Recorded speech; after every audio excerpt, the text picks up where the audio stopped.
Halo, selamat malam semuanya. Oke, sebelumnya sebelum kita masuk ke pembahasan hari ini, oke, halo, sudah ada berapa nih? Sekitar 10 orang ya yang join.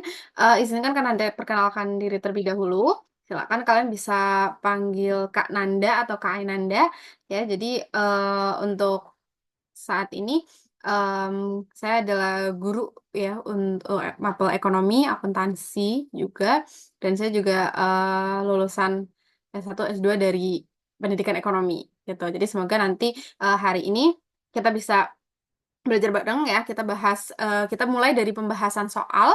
Nah, nanti lanjut dari soal itu kita bedah tuh gitu eh apa namanya? Materinya tuh bagaimana gitu ya. Jadi biar nanti kalau ada soal lagi yang muncul mirip ya dengan soal yang ada berarti soal tahun sebelumnya gitu ya. Nanti semoga kalian bisa bisa menerapkannya gitu ya. Oke, kalau gitu eh karena langsung mulai aja untuk em, set share screen terlebih dahulu. Oke, jadi selama selama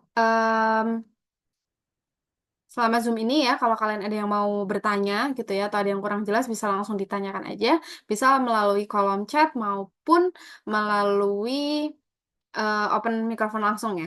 Oke, mungkin sebelumnya untuk host boleh tolong saya dijadikan co-host untuk share screen.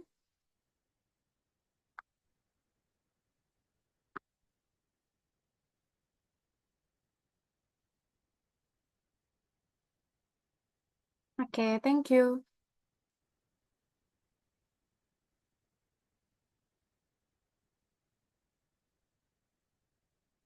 Oke, sebelumnya ada eh, ini ya beberapa hal terkait dengan jenis soalnya gitu ya. Jadi untuk jenis soal yang keluar itu yang pertama tentunya pilihan ganda ya, pilihan ganda. Terus yang kedua itu ada soal sebab akibat gitu ya, sebab akibat dan juga benar salah gitu.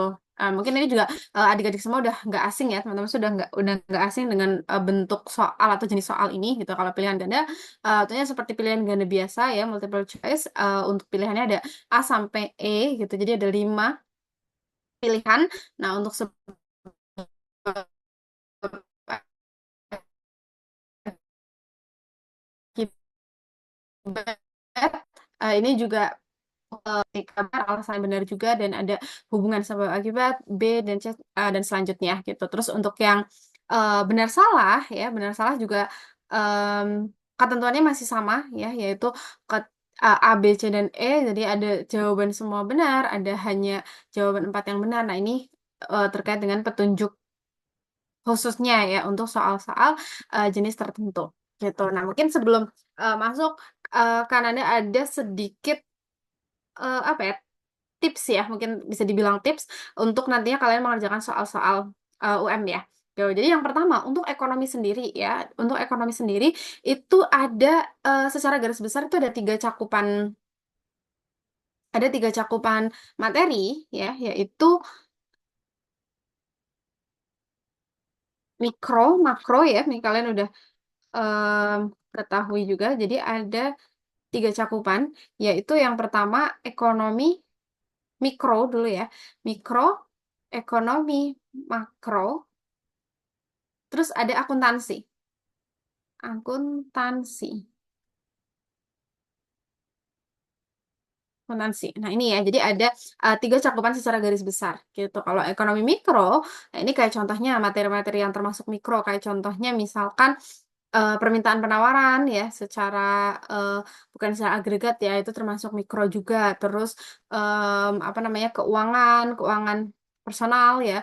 Terus juga terkait dengan produksi, distribusi, konsumsi, ini masuk ke lingkup mikro gitu. Kalau makro, contohnya misalnya pendapatan nasional, inflasi, ya tadi permintaan pendapatan secara agregat, itu termasuk ke dalam ekonomi makro. Nah, kalau akuntansi ini juga dibagi dua. Ada financial accounting ya, atau akuntansi keuangan, ada juga akuntansi yang fokus ke Keuangan ini bisa ke personal ya, bisa ke personal, bisa keuangan personal, bisa perusahaan ya atau company gitu. Nah, tetapi secara konseptualnya sama gitu. Bagaimana mencatat, apa namanya, melakukan pencatatan ya, bagaimana melakukan pelaporan gitu ya. Terus juga kalau personal lebih ke bagaimana kita bisa melakukan perencanaan keuangan gitu ya.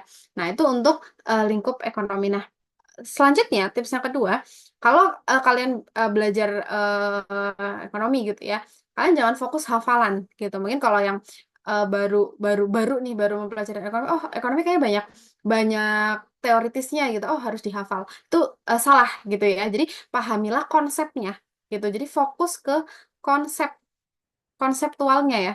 Fokus ke konseptualnya, bukan hafalan, bukan hafalan gitu. Karena kalau dari konsep ini sudah paham gitu ya, kalian udah tahu gitu kan alurnya oh, seperti ini. Nah, nanti mau soalnya itu bentuknya hitungan maupun tidak ya non hitungan, itu kita bisa memahaminya ya atau bisa menyelesaikannya gitu. Jadi jangan sampai kalian pakai pakai metode hafalan gitu ya untuk di ekonomi ini gitu. Terus yang ketiga tentunya kalian sering-seringlah belajar latihan soal ya, latihan soal gitu. Jadi banyak-banyak latihan soal, pelajari pola soalnya bagaimana gitu ya, khususnya untuk soal-soal di tahun-tahun sebelumnya gitu. Oke, itu saja mungkin beberapa tips ya yang bisa Kananda bagikan ke kalian em, untuk nantinya mengerjakan ujian mandiri. Oke, kalau gitu kita langsung ke masuk ke soal pertama yang akan kita bahas. Nah, ini masuknya adalah ke dalam ekonomi mikro atau makro terkait dengan konsep produksi. Ini masuknya ke ekonomi mikro ya. Ini iya betul. Ini cakupan ekonomi mikro. Mikro gitu ya. Itu terkait dengan produksi ya atau biaya produksi. Itu produksi ataupun biaya produksi gitu. Jadi ini cakupannya mikro ke dalam ekonomi mikro. Oke, sebelum kita masuk ke penyelesaian soalnya,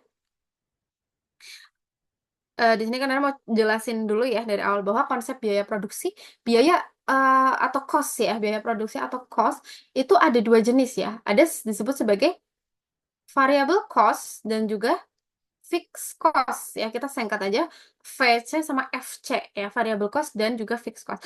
Biaya variabel ya, di sini biaya variabel atau VC ini itu adalah biaya yang dia itu tergantung kepada key ya, karena biaya variabel itu kan sifatnya berubah-ubah ya.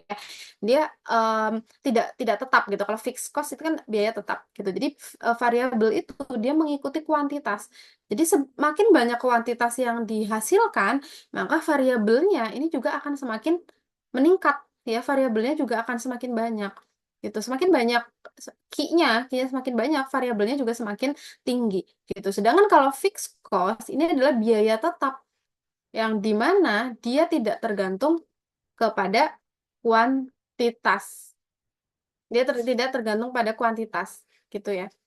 Oke, nah ini adalah eh, fixed cost, gitu. Jadi mau kuantitasnya berapapun yang dihasilkan oleh apa perusahaan, gitu ya, biayanya tetap, gitu. Contoh variabel, itu ada misalkan buat bahan baku, ya, ada bahan baku, terus bisa apa namanya tenaga kerja lepas ya, kayak buruh lepas gitu yang digajinya itu dia pakai upah gitu ya, upah kerja gitu. Kalau fixed cost contohnya misalkan untuk apa sewa ya, sewa gedung, contohnya buat sewa gedung, terus misalkan lagi listrik air ya, misalkan atau biaya air.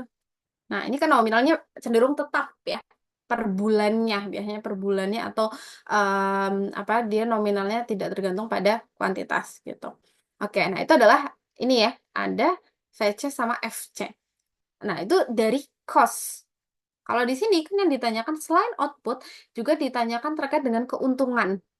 Oke, berarti kalau perusahaan, kalau dia mengeluarkan biaya atau mengeluarkan cost, ada sisi apa lagi nih untuk bisa menghitung profit?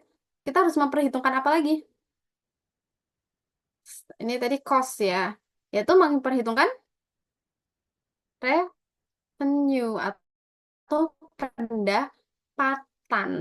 Ya, pendapatan. Itu. Nah, pendapatan ini, oh, tadi yang cost itu juga bisa dibagi, ada yang disebut sebagai total cost ya, ini TC atau total biaya produksi, dan juga AC atau average cost, biaya rata-rata. Nah, total revenue atau pendapatan biasanya disingkat sama R, ini juga sama. Total revenue atau pendapatan itu ada total revenue sama average revenue ya. Oke, ada yang mau ditanyakan? Oh, atau mungkin bocor ya mikrofonnya. Oke, gitu, karena izin lanjutkan dulu. Tadi ya, terkait dengan revenue, itu juga sama, ada total revenue, ada average revenue, gitu. Oke, berarti kalau dalam perusahaan, dalam sebuah perusahaan atau produksi, udah ada pendapatan, udah ada cost. Nah, berarti kalau kita mau mencari laba, kita lambangkan laba, ya, menjadi P, kita mencari laba, berarti dengan Revenue mana dikurangi mana atau mana ditambah mana? pendapatan kurangi biaya produksi, Kak. Oke, atau TR minus TC ya. Oke, betul sekali. Pendapatan dikurangi biaya produksi atau total revenue dikurangi dengan total cost. Karena balik lagi, pendapatan itu bukan laba ya. Jadi jangan sampai terbalik. Karena pendapatan itu laba kotor gitu, laba kotor. Tapi kalau profit ya, profit di sini itu adalah laba bersih gitu atau keuntungan em, sudah bisa disebut sebagai keuntungan perusahaan gitu. Oke. Oke, sampai sini em, udah bisa dipahami ya. Nah, selanjutnya ada cara yang lebih singkat ya untuk tadi. Nah, tahunya perusahaan itu bisa mencapai output maksimum sama keuntungan maksimum itu bagaimana? Ada selain AC sama TC sama TRAC itu ada yang namanya M, marginal. Ada ada marginal cost, ada marginal revenue, ya. Marginal revenue atau marginal cost itu adalah, berarti kalau marginal cost, marginal itu kan tambahan ya. Marginal. Marginal itu tambahan.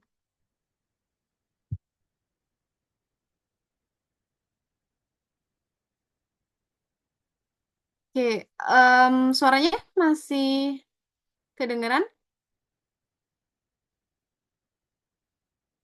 Oke, jadi marginal itu tadi biaya tambahan. Oh, oke, aman ya. Oke, tadi agak munduran, jadi suaranya hilang. Oke, jadi marginal itu tambahan. Jadi kalau MC itu berarti marginal cost atau biaya tambahan. Kalau MR itu adalah marginal revenue ya atau biaya, sorry, pendapatan tambahan gitu. Jadi kalau cost itu, kalau perusahaan kan tentunya tidak hanya produksi, misalkan hari pertama dia produksi hanya 100 pieces. Nah, kalau dia mau produksi hari kedua jadi 150, nah itu kan butuh tambahan ya. Tadinya 100 mau produksi jadi 50 pieces. Nah, ini kan butuh biaya gitu, butuh biaya sehingga di sini muncul MC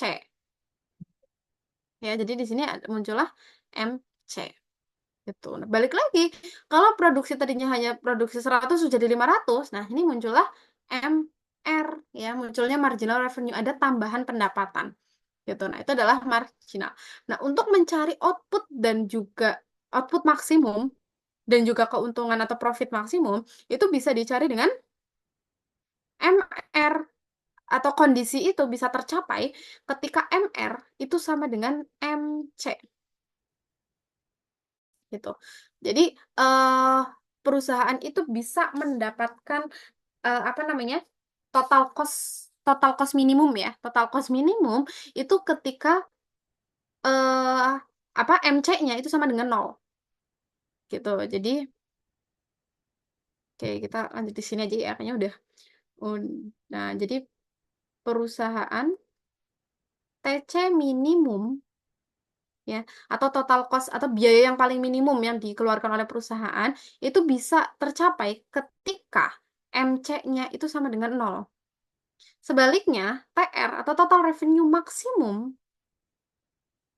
ya atau penerimaan maksimum perusahaan itu diperoleh ketika kondisi MR-nya itu sama dengan nol.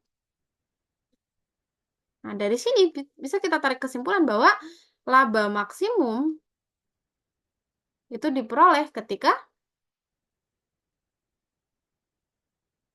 MC sama dengan MR ya. Diperoleh ketika MC sama dengan MR. Oke. Nah, setelah itu oke, kita udah tahu ya, berarti ini kondisi laba maksimum ketika MC sama dengan MR. Nah, mencari MC itu gimana ya, ya kan? Mencari MR itu gimana? Jadi, MC sama MR, ya, MC itu adalah turunan pertama dari TC. Turunan pertama ya, berarti pakai konsep turunan dalam matematik. MR juga sama. MR itu dicari dari mana? Itu adalah turunan dari turunan pertama dari fungsi TR gitu. Kayak contohnya misalkan ada ini kan tadi ada fungsi TC ya dalam soal, ini fungsi TC-nya.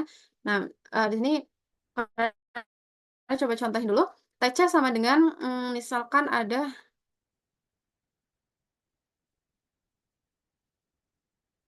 MC-nya berapa? Ada yang mau coba jawab? Turunan pertama dari TC.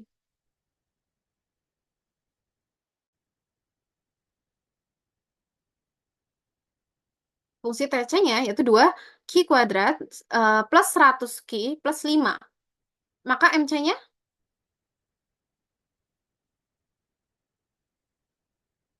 MC-nya yaitu turunan pertama. Berarti di sini 2 kali 2 4 Empat. ya.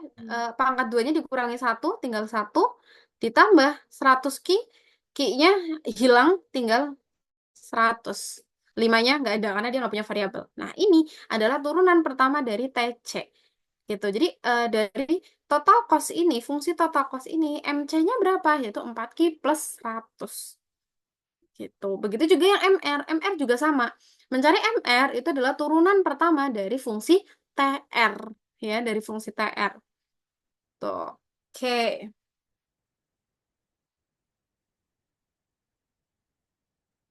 Jadi ini kan tadi dua dua Q kuadrat. Ya, kalau dalam turunan, pangkatnya itu dikalikan dengan depannya ya. Jadi 2 kali 2, 4. Nah, Q-nya ini dikurangi 1. Tadi kan pangkatnya 2. Nah, ini ya, jadi kan tinggal 1. Nah, kalau ini, tadi kan dia ada 1. Sorry, sorry. Ada 1 di sini. Pangkat 1 ya, 100 Q. 100 Q. Nah, ini kan ada 1, cuma tidak tertulis ya kalau dalam matematika. Nah, dikurangi 1 sama seperti jadi kan 0. Nah, jadi Q-nya hilang. Nah, yang 5 ini tidak ditulis karena dia hanya konstanta ya, dia tidak memiliki variabel. Gitu. Berarti turunannya adalah 4 Q plus 100. Gitu. Oke. Nah, begitu juga MR ya. MR juga sama. Mencari MR gimana? Yaitu turunan dari fungsi TR. Kalau misalkan di soal yang misalkan di misal soal yang lain gitu ya, nanti kalian menemukan soal yang lain, fungsinya adanya fungsi TC, Kak, nggak ada fungsi T, sorry, adanya fungsi TR, nggak ada fungsi TC gitu. Nah, berarti sama aja, tinggal diturunkan aja menjadi MC gitu. Oke, kalau gitu kita lanjut. Oke, sebentar. Kita lanjut masuk ke penyelesaian soalnya ya. Oke, sebentar.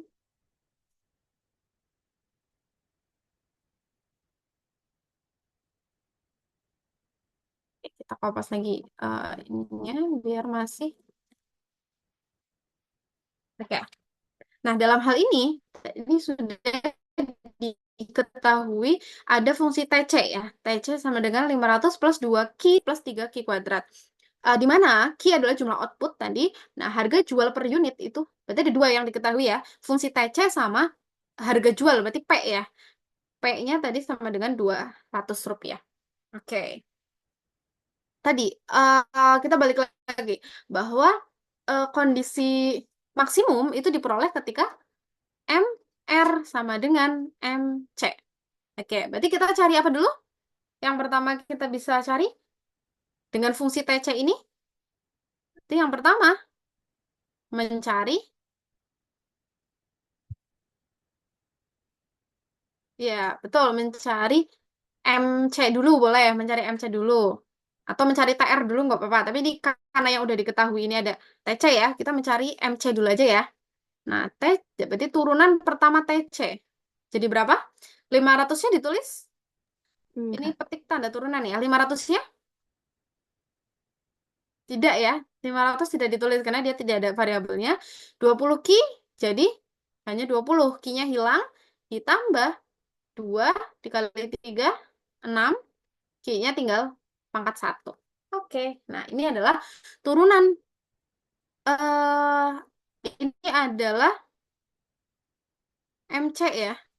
MC-nya 20 plus 6 Ki atau turunan pertama dari TC. Oke, selanjutnya sekarang tadi betul mencari TR.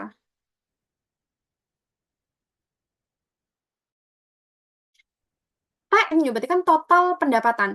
Perusahaan akan mendapatkan total perusahaan, total pendapatan itu ketika rumus TR itu adalah P dikali Q. Ini adalah rumus TR. Kenapa P kali Q? Karena contohnya tadi kita dalam satu hari kita hanya bisa produksi 10 buah roti gitu misal. Harga satu rotinya 5.000.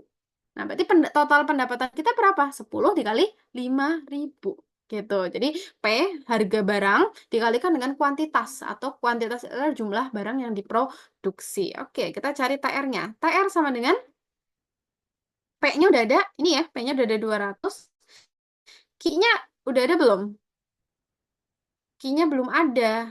Nah, nanti kita nggak apa-apa, langsung kalikan Q. Nah, berarti TR sama dengan 200 Q.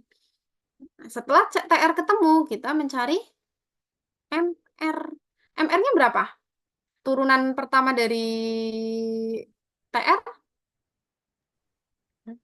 berarti MR-nya sama dengan? 200. Ya, betul sekali. TR-nya 200. Q-nya hilang ya.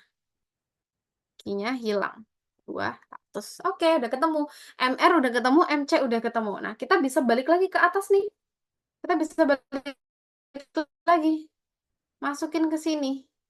Ya, kita bisa balik lagi ke konsep awal, yaitu MR sama dengan MC. Oke, kita MR sama dengan MC. MR-nya, bentar, biar enak, kita balik aja.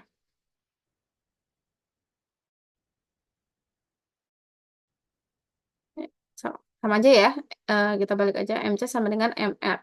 MC-nya tadi ada 20 plus 6 ki, MR-nya 200. Berarti 6 ki sama dengan 200 dikurangi 20 ya. 20-nya pindah ruas, 6 ki sama dengan 180. Ki sama dengan,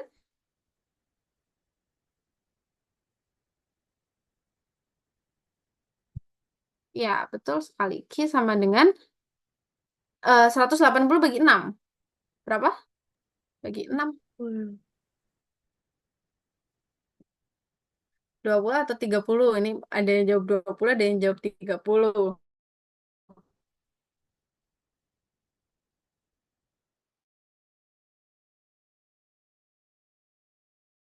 Ya, yang benar adalah 30 ya. Oke, thank you yang udah jawab. Nantinya udah ketemu 30. Nah, selanjutnya kita cari laba maksimum. Oke, nggak apa-apa. Eh, ini ya, yang betul tadi betul 30. Oke. Nah, sekarang kita lanjut. Ini yang mana?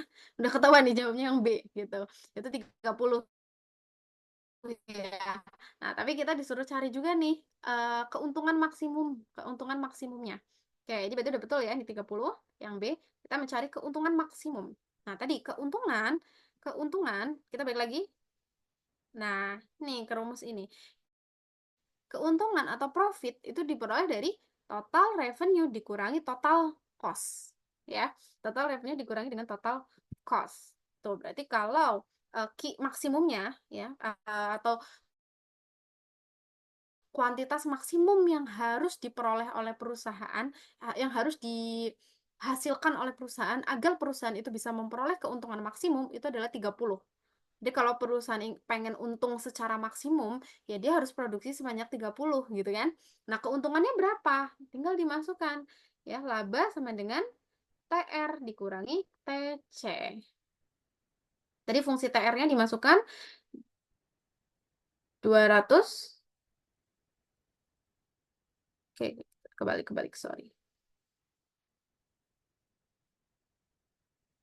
Fungsi TR-nya yaitu 500 plus 20 Ki plus 3 Ki pangkat 2 ya dikurangi TC.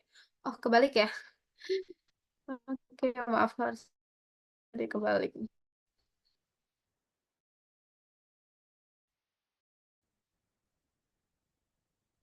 Tadi laba sama dengan TR minus TC. TR-nya, fungsi TR, ini ya fungsi TR. Fungsi TR itu 200 Ki. 200 Ki dikurangi TC-nya 5 ini ya, fungsi TC yang ada di soal. 500 plus 20 Ki plus 3 Ki kuadrat. Oke. Nah, ini jangan lupa, ini kan minus ya. Ini kan minus. Nah, ini dikeluarin dulu nih dari min. Jadi jangan kalian langsung tulis aja nih langsung 200 Ki minus 500 plus 20 plus 3 Ki kuadrat. Jangan, tapi kalian harus keluarin dulu si yang dalam kurung ini ya dikalikan minus. Jadi 500 jadinya 200 Ki minus 500 ini ya plus 20 Ki dikali minus minus 20 Ki plus 3 Ki kuadrat dikali minus minus 3 Ki kuadrat.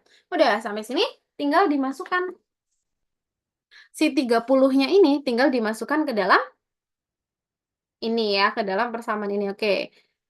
Karena ada lanjut di sini ya, karena nggak cukup. Berarti 200 dikali 30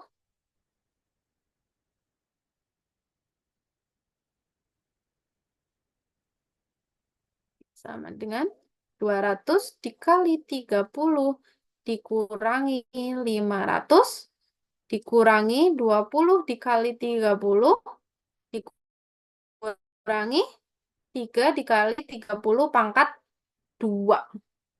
Berapa ketemunya? 200 dikali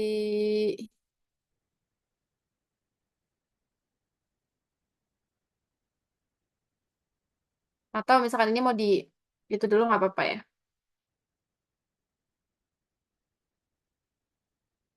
Oke, ini harusnya direduksi dulu ya. Ini kan sama ya, sama 200 Ki sama 20 Ki. Berarti 200 Ki dikurangi min 500 min 3 Ki kuadrat. Oke. Karena sama-sama Ki ya, variabelnya sama. Jadi kita eh kita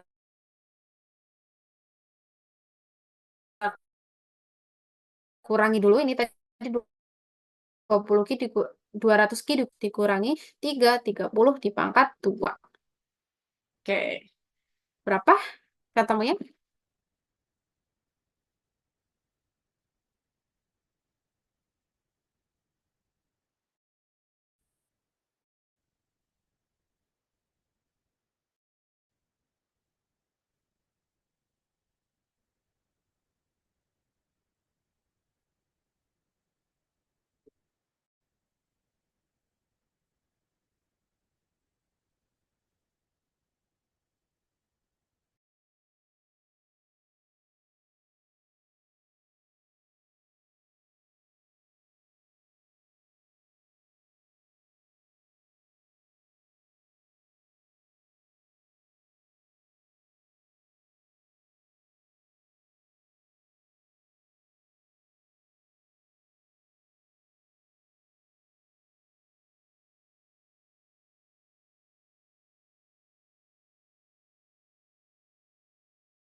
Oke. Ya betul hasilnya yaitu 2.200.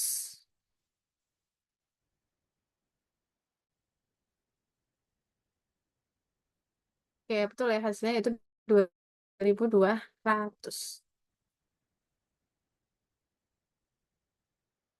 Oke, ini sebenarnya tadi harusnya diurutin dulu ya.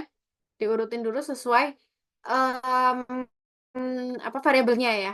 Jadi kalau dalam matematika itu kan kalau dalam konsep aljabar gitu ya, kok tadi mungkin ada yang ngitung kok saya minus gitu. Nah, tadi harusnya benar kelewat. Jadi harusnya kalau dalam fungsi aljabar itu kan yang ada variabelnya itu ditulis terlebih dahulu gitu. Jadi harusnya jadi 180 ki ya. 3 ki kuadrat minus 500. Oke, betul sekali jawabannya 2.200. Jawabannya yang B. Tuh, nah ini adalah konseptual terkait dengan konsep biaya ya dalam kegiatan produksi. Itu. Jadi tadi ada TR, ada TC, ada VC ya. Nah, tadi yang average itu gimana eh, gimana Kak? Nah, kalau average itu tinggal dikalikan aja Ki gitu. Berarti baik average cost maupun average revenue itu berarti kalau average cost ya berarti total cost dibagi kuantitas, kalau average revenue total revenue dibagi kuantitas gitu. Tapi yang kalian ingat ini tadi ya, konsep laba maksimum. Nah, jadi ketika kuantitasnya itu mencapai maksimum ketika MR sama dengan MC. Oke, kalau gitu itu untuk yang soal pertama ya terkait dengan konsep biaya. Kalau ada yang mau ditanyakan silakan boleh langsung di kolom chat aja atau langsung open mic sambil Kananda lanjut ke soal selanjutnya. Oke, nah di sini ada neraca saldo ya, ada neraca saldo per 31 Desember tahun 2020. Nah, dalam neraca saldo ini tercatat ada perlengkapan toko, ini ada sebanyak 300, ada beban sewa sebanyak 2.400.000 gitu. Nah, selain itu ada tambahan informasi nih gitu bahwa ternyata ada akun yang perlu disesuaikan. Nah, em, penyesuaiannya ini tentunya tadi ya per 31 Desember karena periode periode akuntansinya berakhir di 31 Desember. Nah, untuk penyesuaiannya itu ada perlengkapan yang tersisa. Jadi ternyata di akhir periode atau di tanggal 31 Desember itu masih ada perlengkapan yang masih utuh gitu ya, istilahnya masih utuh, tapi nominalnya tinggal sisa 100.000 gitu. Nah, selain itu ada juga sewa dibayar di muka ya, sewa dibayar di awal. Jadi sewanya itu berlaku untuk 6 bulan. Nah, ini ya, berlaku untuk 6 bulan, tapi si sewanya itu tuh baru dibayar di awal Desember. Sedangkan pencatatan 31 Desember, itu kan harus sudah diakui ya. Gitu, karena udah ada 1 bulan nih dari 1 Desember ke 31 Desember. Nah, tapi sewanya itu tuh untuk jangka 6 bulan ke depan gitu. Nah, gimana gitu? Padahal udah tutup buku nih tanggal 31 Desember. Nah, makanya butuh ada namanya jurnal penyesuaian gitu. Nah, jurnal penyesuaian ini tadi ya dibuat itu untuk mencatat apa namanya? Untuk mencatat akun-akun yang ternyata pada akhir periode itu dia tidak menunjukkan saldo yang sebenarnya gitu. Jadi tadi contohnya di neraca saldonya perlengkapan itu ada 300.000.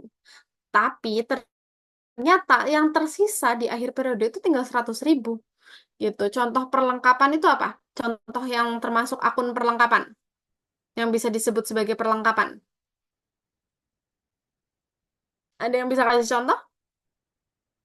Nama akun ataupun barang yang bisa dikatakan sebagai perlengkapan dalam akuntansi.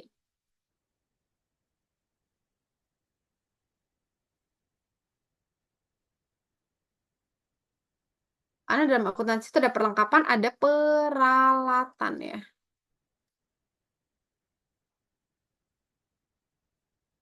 Oke, betul. Alat tulis ya. Spidol ya, boleh, betul. Jadi yang termasuk perlengkapan, oke, kan ada tulis saja ATK ya, atau alat tulis aja deh. Alat tulis. Nah, betul, alat tulis itu termasuk perlengkapan. Jadi perlengkapan itu adalah akun yang mencatat aku dalam akuntansi yang mencatat aset ya, ini kan termasuk aset, aset yang habis pakai.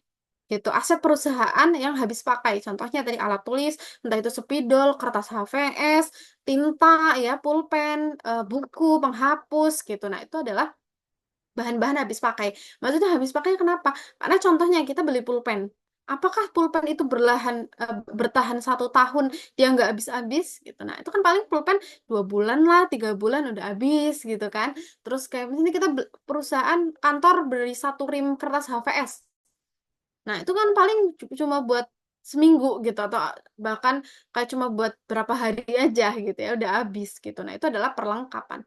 Nah kalau peralatan itu adalah yang masaknya itu lebih panjang gitu atau masaknya itu lebih dari 1 tahun ya. Lebih dari 1 tahun. Contoh peralatan itu contohnya misalkan perusahaan punya mesin, perusahaan tuh misalkan punya alat kopi ya atau perusahaan itu misalkan punya kulkas gitu ya. Nah, itu termasuk ke peralatan gitu karena dia tidak habis pakai. Gitu. Nah, di sini yang dicatatkan adalah perlengkapan. Nah, saldonya perlengkapan 300 tapi pada kenyataannya ya itu tinggal 100 gitu. Kayak contohnya tadi misalkan beli em, apa? Kertas HVS ya, contohnya beli kertas HVS. Nah, awalnya beli itu beli, 3 rim. Nah, harga 1 rimnya 100.000 gitu misal. Beli 3 rim itu 300.000. Nah, ternyata yang dua itu udah terpakai. Nah, Pak, di realnya ya yang ada itu tinggal 1 rim. Nah, ini gimana, Bu? Perlu ditulis nggak yang sisa 1 rim? Perlu ditulis dalam akuntansi gitu. Jadi kita perkiraan nih 1 rim ini harganya berapa? Oh, ketika dia perkiraan harganya 100 gitu. Ya udah, berarti ini kita harus sesuaikan. Yang tadinya 300 kita harus sesuaikan jadi 100 gitu. Sehingga butuh jurnal penyesuaian. Oke. Nah, itu yang pertama dulu ya. Kita bahas yang perlengkapan dulu. Oke, kalau untuk penyesuaiannya, Em, Kanada mau nanya dulu deh. Untuk pencatatan jurnal umum yang perlengkapan toko gimana? Sebelum kita ke penyesuaiannya. Jadi yang pertama ya, jurnal umum pencatatan penjurnalan umum untuk perlengkapan. Ketika perusahaan membeli perlengkapan secara tunai, itu mencatatnya gimana? Ada yang mau coba? Yang di sisi debit apa, yang di sisi kredit apa, atau yang di sisi kanan apa, kirinya apa akun?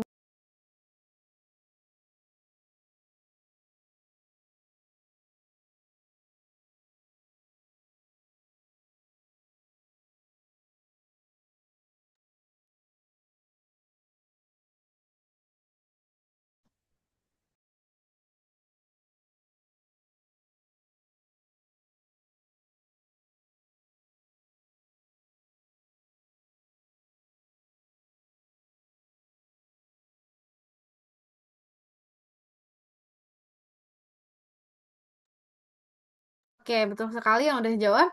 Jadi jawabannya betul.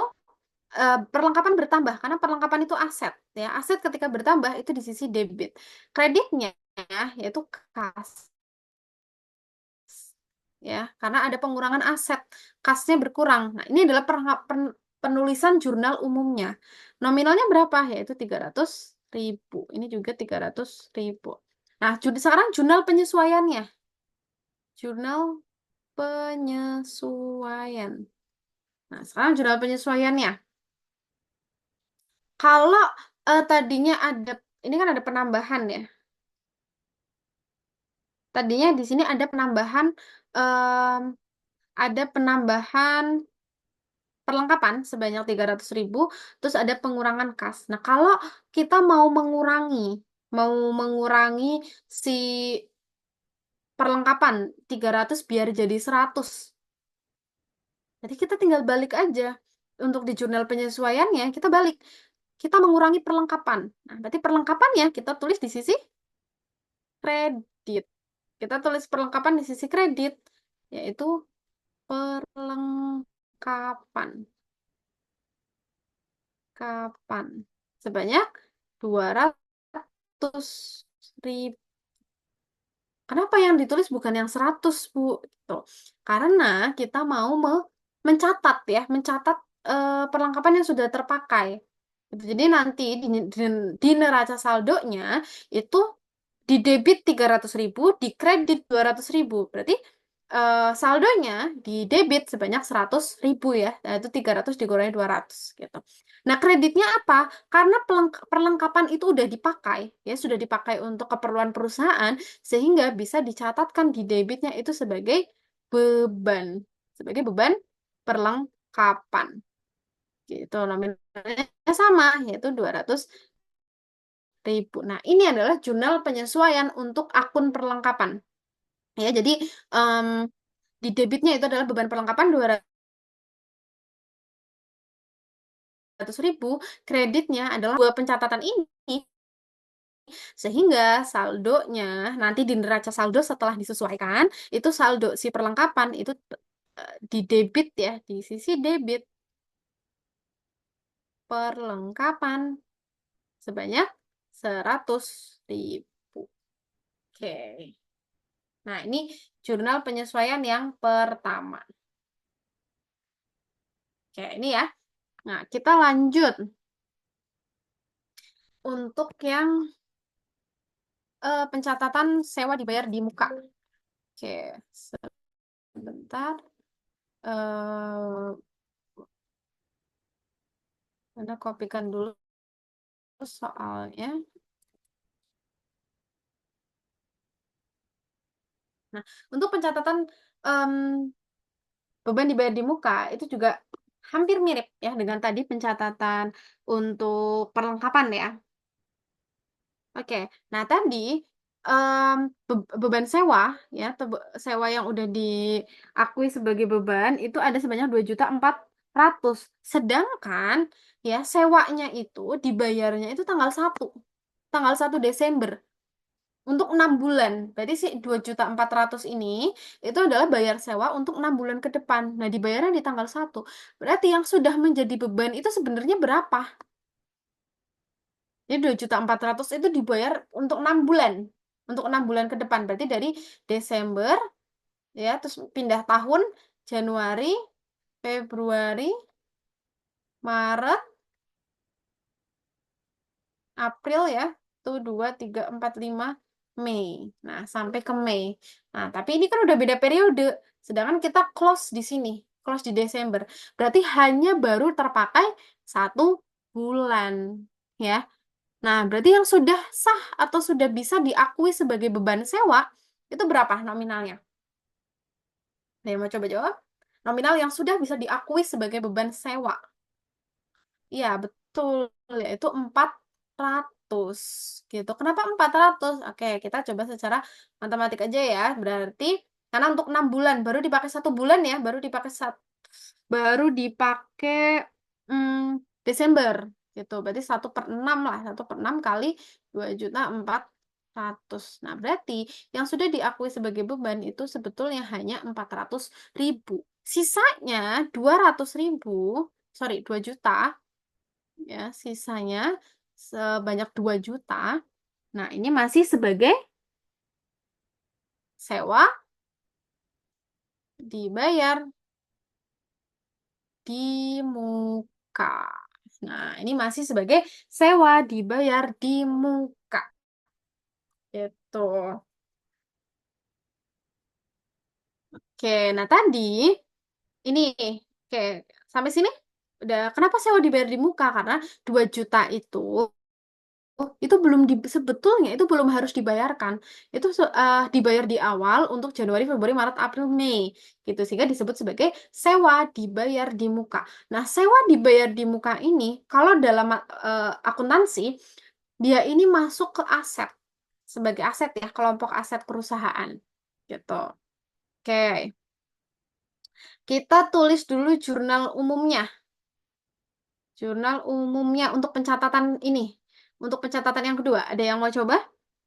belum ke jurnal belum ke jurnal penyesuaiannya, jurnal umumnya dulu. Pada saat mencatat 2.400.000 ini, itu pencatatannya gimana? Debit kreditnya.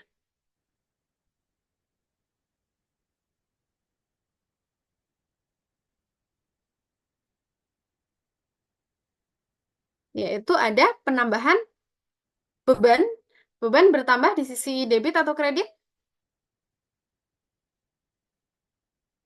Beban bertambah di debit ya. Ya, itu beban sewa. Nah, beban sewa bertambah sebanyak 2.400.000 di sisi debit. Di sisi kreditnya apa? Kalau untuk membayar beban, berarti kreditnya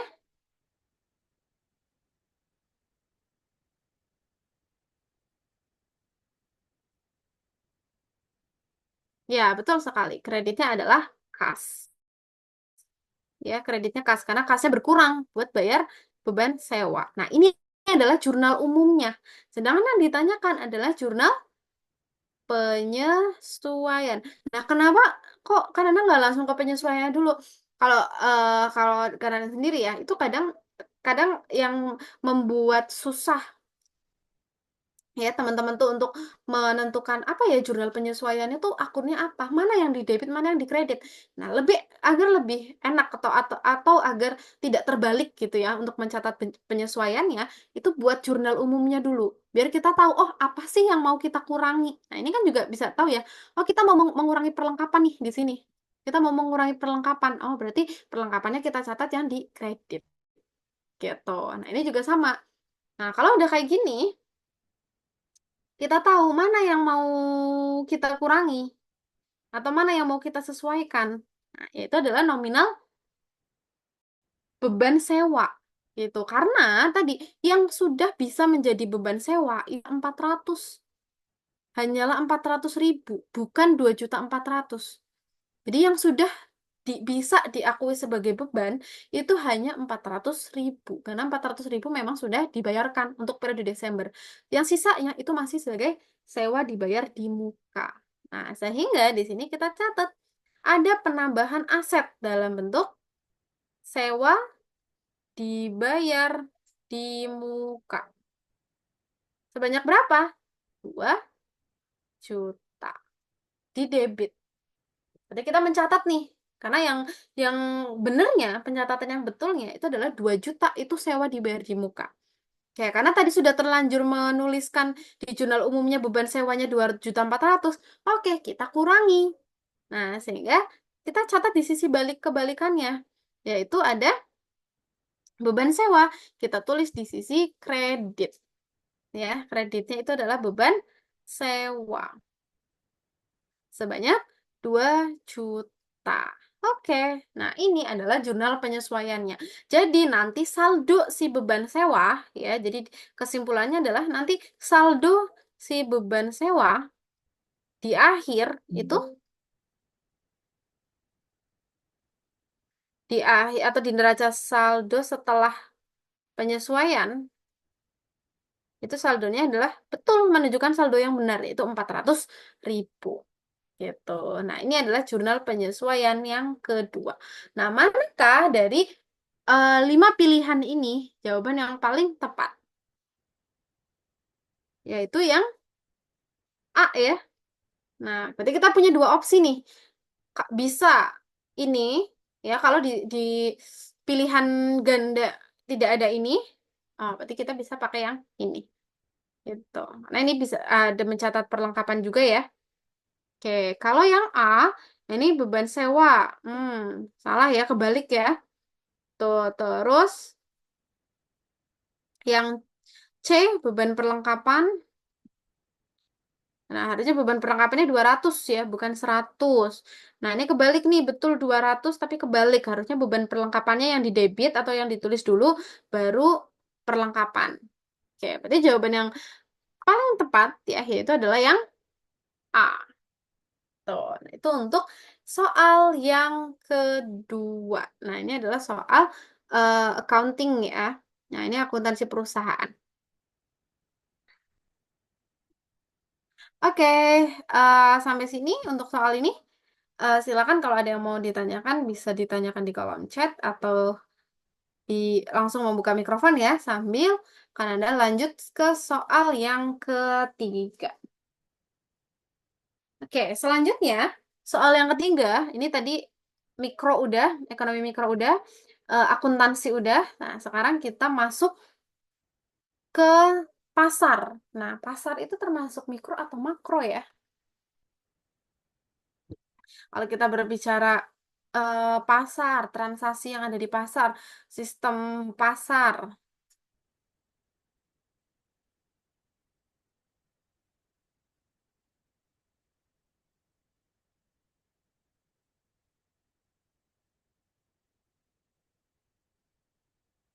Oke, mikro.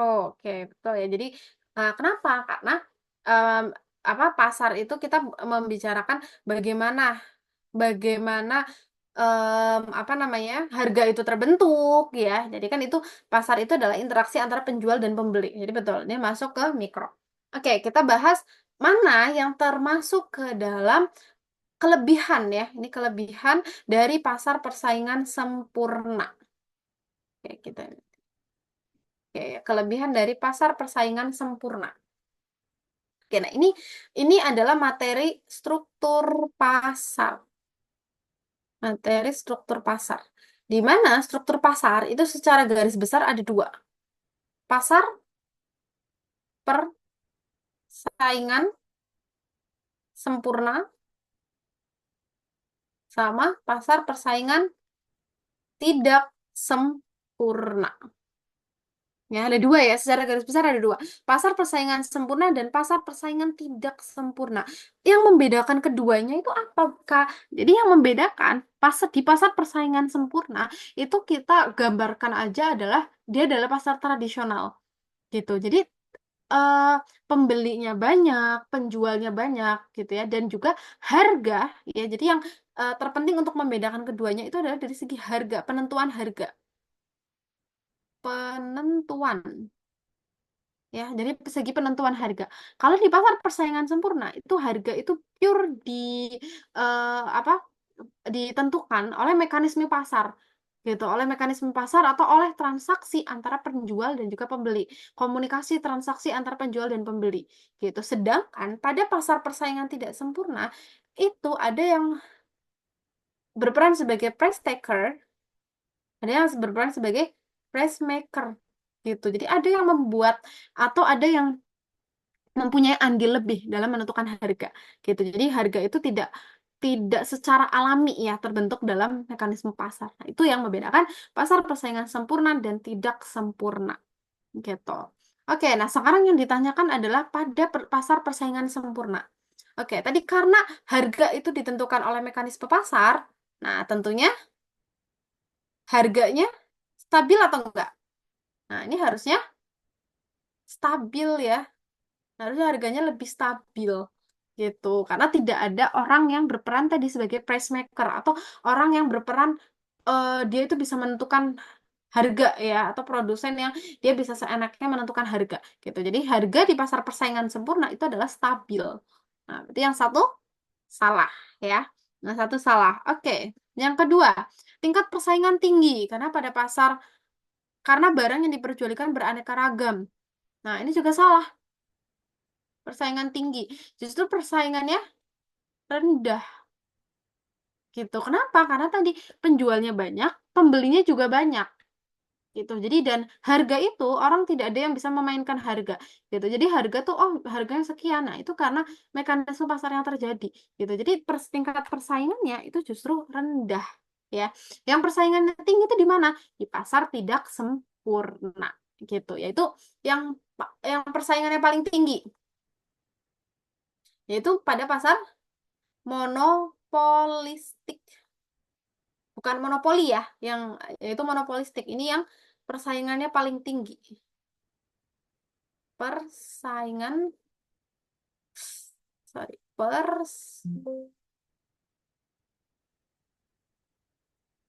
ini adalah yang persaingan tinggi.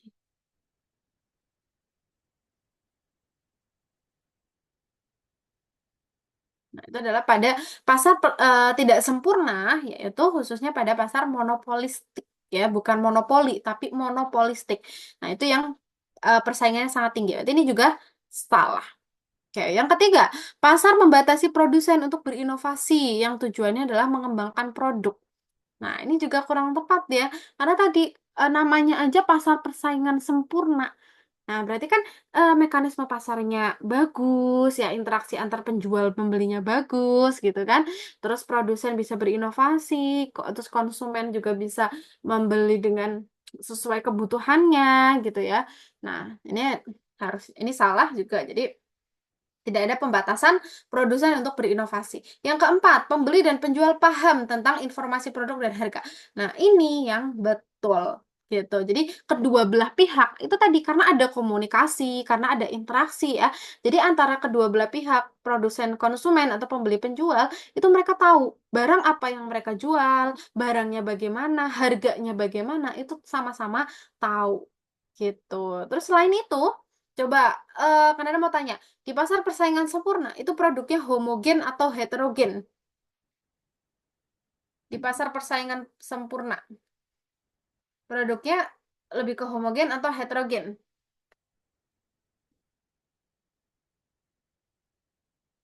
Ya, betul sekali. Produknya homogen, ya. Homogen atau cenderung sama. Yang sama itu apa? Yang sama itu bukan secara produknya spesifik sama ya, tapi jenis jenis produknya itu sama atau homogen. Karena contoh pasar persaingan sempurna itu pasar tradisional. Ya pasar tradisional, pasar tumpah ya istilahnya, pasar yang masih ada di pinggir-pinggir jalan gitu kan, di desa-desa kecil gitu. Nah mereka itu kan dari banyaknya pembeli, sorry, dari banyaknya penjual itu, antara penjual satu dengan yang lainnya itu sama. Yang satu jualnya sayur ya, yang sebelahnya juga sama jualan sayur, sebelahnya lagi jualan sayur tapi ada bumbunya, nah sebelahnya juga sama jualan sayur juga ada bumbunya gitu. Nah jadi produk yang jenis produk yang diperjualbelikan itu cenderung sama gitu. Tapi kalau di pasar tradisional tadi, apakah ada yang jual elektronik gitu? Nah itu kan jarang ya, hampir nggak ada gitu. Jadi yang jual ya sama gitu, jual sayur, bumbu gitu kan, daging gitu. Nah itu adalah pasar persaingan sempurna. Oke. Jadi jawabannya adalah yang option yang D ya. Nah, D yaitu hanya hanya empat yang betul.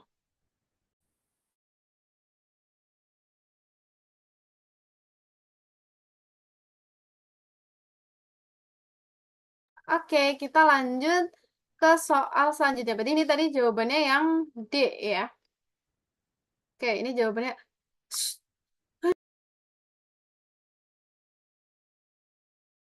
Oke, jadi ini D hanya empat yang betul. Yang benar. Oke, sebentar ya.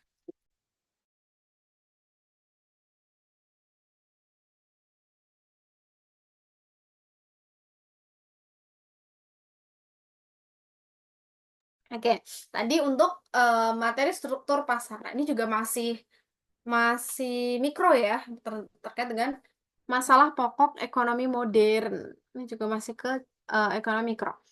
Oke, sebelum kita masuk ke soal yang keempat ya, ini soal yang keempat. Anda mau jelasin dulu untuk materinya, ya, yaitu terkait dengan masalah ekonomi ya. Tuh, jadi masalah ekonomi itu dibedakan, ada yang namanya masalah inti.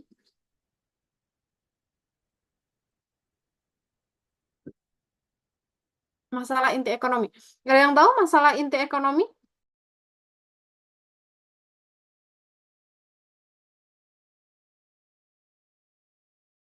Masalah inti ekonomi yaitu adalah kelangkaan ya, kelangkaan. Kelangkaan atau disebut juga sebagai scarcity. Ya, kelangkaan ya atau scarcity. Nah, ini adalah masalah inti ekonomi.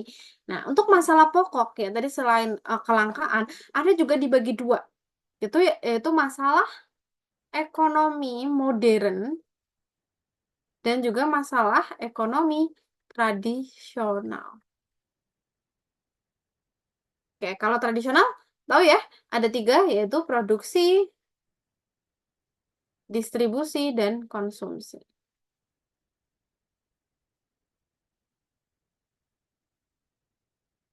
Gitu. Jadi contoh masalah ekonomi tradisional yang produksi, contohnya tadi yang kita udah bahas terkait dengan konsep biaya gitu. Jadi bagaimana produsen itu bisa mencapai laba maksimum gitu ya. Atau contohnya yang konsumsi, bagaimana si individu itu bisa menggunakan budget atau anggaran yang dia peroleh untuk bisa memperoleh untuk bisa memenuhi kebutuhan hidupnya. Nah, itu adalah secara tradisional, pandangan tradisional tuh dibagi jadi tiga. Nah, sedangkan pandangan ekonomi modern ya itu sebenarnya secara konseptual mirip, mirip produksi, distribusi, konsumsi, tetapi lebih di perluas lagi ya, yaitu ada what ya barang apa yang diproduksi, how, dan juga for whom ya. Ini adalah untuk ekonomi modern gitu. Jadi yang pertama menjawab apa. Nah, apa itu berkaitan dengan apa sih barang yang bisa diproduksi gitu. Barang apa? Nah, barang apa ini bukan hanya menjawab kayak contohnya gini, kita mau buka usaha ya. Kita mau buka usaha terus ditanya, "Mau buka usaha apa?" Oh, misalkan mau buka usaha mebel gitu ya atau furnitur. Itu bukan hanya sampai situ ya. Pertanyaannya itu bukan hanya barang apa. Nah, tetapi kita juga bisa menjawab bagaimana atau barang itu oke, kita tadi mau bel, mau membuat atau mau bisnis furnitur gitu ya. Nah, furnitur itu yang seperti apa? Nah, itu harus spesifik gitu. Secara kualitasnya, yang membedakan dengan produk furnitur yang lain itu apa? Nah, itu harus dijawab di sini. Harus dijawab di sini gitu. Kayak contohnya misalnya yang lebih sederhana lagi deh, mau jualan roti. Nah, roti banyak, banyak yang jualan roti. Nah, kamu mau jualan roti yang seperti apa? Nah, itu harus dijawab dalam pertanyaan pertama ini, gitu. Jadi, karakteristiknya bagaimana, inovasinya bagaimana, gitu ya. Terus juga apa namanya, terkait seberapa banyak yang akan kamu produksi atau variansnya mau berapa. Nah, ini dijawab di sini. Jadi bukan hanya menjawab tentang barang apa gitu, tetapi ada yang lebih mendalam lagi gitu ya. Nah, ini untuk yang what. Gitu. Jadi berapa banyak, terus apa namanya, spesifikasinya bagaimana. Nah, itu termasuk ke dalam what ya, pertanyaan yang pertama. Terus yang kedua yaitu how. Nah, how itu secara umum itu menjawab terkait dengan bagaimana cara memproduksi barang, ya, bagaimana cara memproduksi barangnya, gitu. Jadi tentang bagaimana tata caranya, ya, tata cara pembuatannya, terus tahapan-tahapannya, bahkan terkait dengan sumber daya, eh, sumber daya ya, sumber daya yang untuk digunakan untuk membuat si barang tersebut. Jadi bukan hanya cukup, oh bagaimana memproduksinya, oh nanti memproduksinya pakai mesin, titik. Itu bukan gitu. Tapi oh tadi pakai mesin. Nah, berarti butuh apa nih? Oke, berarti butuh tenaga ahli. Nah, itu juga bagaimana cara mencari si tenaga ahli tersebut. Nah, itu juga harus dijawab di sini. Gitu. Jadi ada hal-hal lain lagi yang perlu didalami ya untuk menjawab permasalahan yang kedua. Terus juga terkait dengan tadi ya tekniknya bagaimana, caranya gitu kan. Nah, ini yang how. Oke. Terus yang ketiga ada for whom. Ya, untuk siapa? Ya, untuk siapa barang ini diproduksi gitu. Jadi contohnya misalkan segmentasi pasarnya untuk mahasiswa gitu atau untuk misalkan untuk bayi gitu ya. Umurnya berapa ya? Dari segi umur, terus misalkan dari segi gender ya. Tuh, terus juga hmm, terkait juga dengan untuk siapa pemerolehan keuntungannya gitu. Jadi pihak-pihak ya, jadi siapanya itu juga selain konsumen yaitu pihak-pihak yang berkaitan. Contohnya kita tadi buka usaha kue, kita pakai model misalnya dari orang tua gitu ya. Nah, kita pakai model dari orang tua. Nah, nanti orang tua juga harus dapat keuntungan tuh dari situ. gitu. Jadi kita juga mempertimbangkan siapa orang yang akan memperoleh keuntungan atau memperoleh manfaat dari usaha yang kalian lakukan gitu. Jadi kalau kita breakdown lumayan banyak juga ya pertanyaannya, bukan hanya sebatas tadi apa barangnya, bagaimana produksinya, dan juga untuk siapa. Oke, nah kita coba telusuri satu-satu dari empat pernyataan ini. Oke, yang pertama,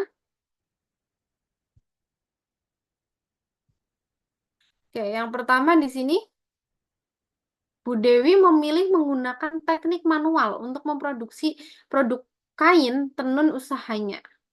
Nah, ini termasuk pertanyaan yang mana? What, how, for whom, atau bukan termasuk masalah ekonomi? Ini masuk ya, yaitu yang how ya. How itu tadi berkaitan dengan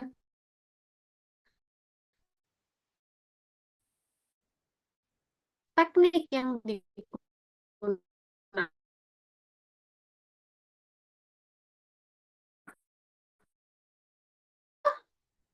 For whom ya, ini masuk ke for whom. Oke, ini betul, ini betul.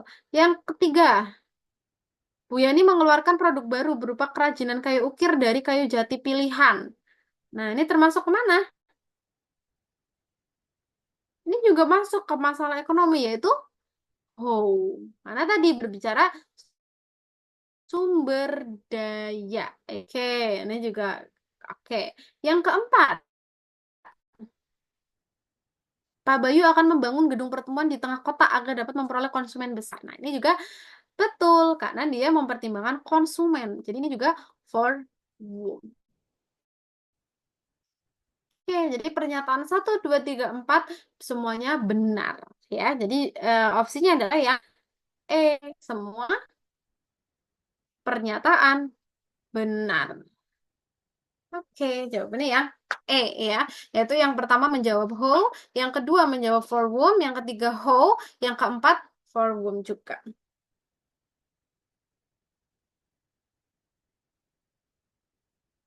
Oke, sampai sini bisa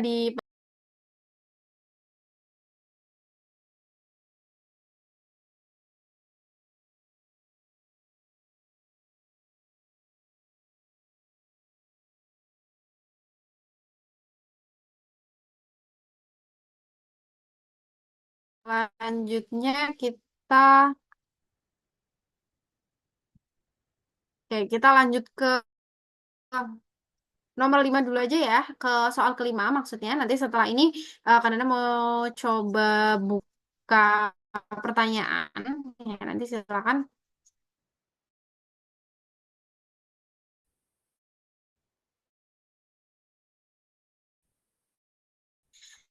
kalian bisa dalam elastisitas ya, elastisitas harga. Oke, untuk elastisitas ya perlu kalian ketahui juga bahwa ada beberapa rumus ya untuk menghitung elastisitas tergantung dari, nah kapan kita menggunakan rumus-rumus yang berbeda itu tergantung dari soalnya gitu. Soalnya yang keluar bagaimana. Nah, itu juga menentukan kita harus menggunakan rumus yang mana.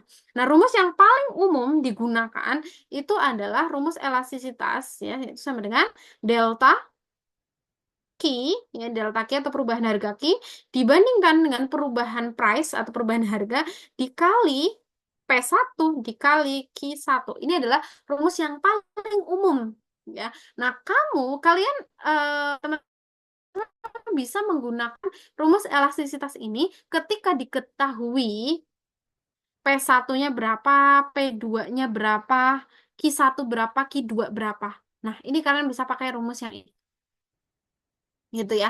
Nah, tapi menggunakan rumus yang ini itu ada hal yang perlu kalian apa namanya? Catat ya bahwa elastisitas ya itu nilainya konstan atau nilai itu absolut ya gitu. Jadi karena kalau kita lihat jenis-jenis elastisitasnya ya dari elastis sempurna sampai inelastis sempurna ya. Ini yang itu apa namanya? Paling kecil ya atau paling tidak elastis itu kan inelastis sempurna ya. Jadi kita bawa di sini deh. Inelastis sempurna. Inelastis sempurna itu berapa sih nominalnya? Yaitu sama dengan nol. Tuh, jadi nggak ada elastisitas itu yang di bawah nol. Berarti kalau di bawah nol berapa? Minus. Nah, itu nggak. Jadi nilainya itu absolut. Jadi kalau kita mencari delta Q, misalkan Q satunya 20, Q 2-nya 10. Oh, berarti delta Q-nya berapa? Oh, berarti delta Q-nya 10 dikurangi 20 ya, Kak? Bukan. Berarti delta Q-nya tetap 10. Tetap positif gitu. Karena mencari selisihnya. Gitu ya. Karena tadi elastisitas itu paling rendah itu adalah nol. Nah, di atasnya lagi ada inelastis. Inelastis itu inelastis itu kurang dari satu, ya, nilainya kurang dari satu. Terus ada uniter, elastisitas uniter. Itu sama dengan, sorry, sama dengan satu, ya. Sama dengan satu. Terus ada elastis. Elastis itu lebih dari satu, terus ada elastis sempurna. Elastis sempurna itu sama dengan infinity, ya, terhingga. Gitu. Oke. Nah, kita ini rumus yang pertama ya. Nah, ini opsi rumus satu. Kita tinggal membandingkan aja presentase delta I, presentase delta P. Nah, kita menggunakan rumus ini ketika dalam soal yang seperti apa, Kak? Kita menggunakan rumus ini ketika yang diketahui itu persentase. Contohnya, biasanya langsung gini. Kenaikan harga cabai gitu ya. Kenaikan harga cabai dari tahun 2023 ke 2024 itu sebanyak 20%. Sedangkan permintaan cabainya itu turun. Nah, itu kan udah ada persentasenya. Nah, kalian bisa langsung menggunakan rumus ini ya, yaitu delta Q, persentase delta Q dibagi persentase delta P. Nah, ada rumus yang ketiga, rumus yang terakhir. Ya, opsi rumus yang terakhir yaitu Q, turunan pertama dari Q dikali dengan P1 Q1. Oke, nah ini bisa digunakan ketika mana? Ketika ada muncul fungsi. Nih, ini kan muncul fungsi ya. Ini yang muncul ada fungsi nih di dalam soal. Nah, ketika muncul fungsi Q sama dengan sekian-sekian gitu ya, atau Q D, Q S sama dengan, nah kamu pakai rumus yang ketiga gitu. Yaitu tadi turunan udah belajar ya. Tadi turunan pertama dari fungsi Q dikali P1 dibagi dengan Q1. Nah, berarti kalau kita melihat soal yang ini, pakai rumus yang mana? Kita pakai rumus yang ketiga.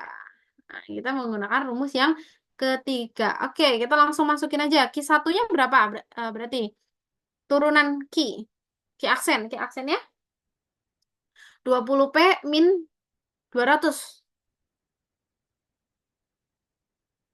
Jadi turunannya, karena yang ada variabelnya hanya 20P ya.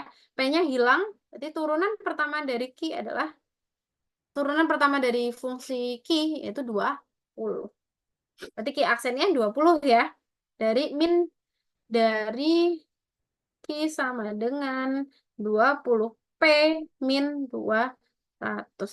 Nah, ini turunan pertamanya yaitu 20. Oke, sekarang kita cari Q1 sama P1. Kita cari Q1 sama P1. Udah diketahui harganya. Tadi harganya 300 ke 3.500. Nah, kita bisa menggunakan salah satu harganya, masukin ke fungsinya aja. Kita menggunakan salah satunya. Oh, sorry. Kita mau nyari Q1 ya. Mau nyari Q1. Berarti pakai P1 ya. Ini kan diketahui tadi. P1 sama dengan 3.000. P2 sama dengan 3.500. Nah, sedangkan kita mau nyari Q1. Berarti kita harus menggunakan P1. Oke, Q sama dengan,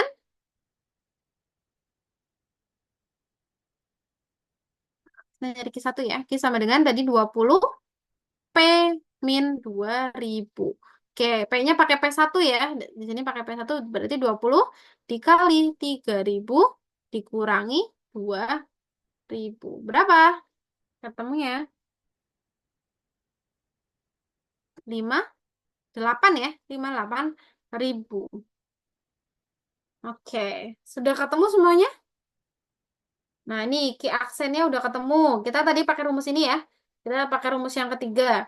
Key aksennya udah ketemu. P1-nya ini 3.000, Q1-nya 58. Udah, kita tinggal masukin aja ke dalam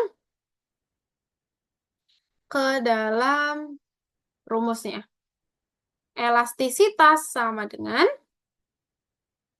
Q1-nya 20 dikali P1-nya 3.000 dibagi 58.000. Hasilnya, koefisien elastisitas sama dengan 1,04.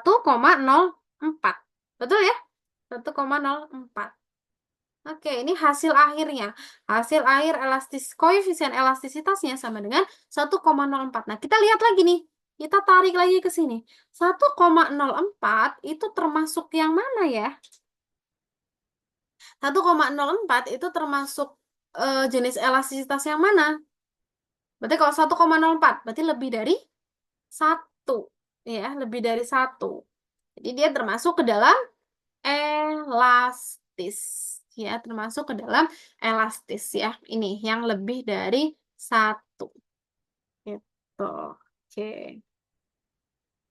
Oke, sampai sini. Silakan. Karena mau buka sesi tanya jawab dulu. Mungkin satu orang yang mau bertanya. Karena persilakan sebelum kita lanjut ke soal selanjutnya.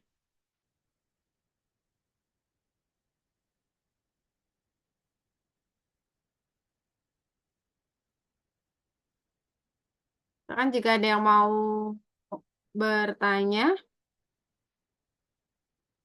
lihat materi ekonomi ya, boleh. Boleh, ya kalau bisa terkait dengan materi yang sudah kita bahas atau mau di luar itu juga nggak apa-apa.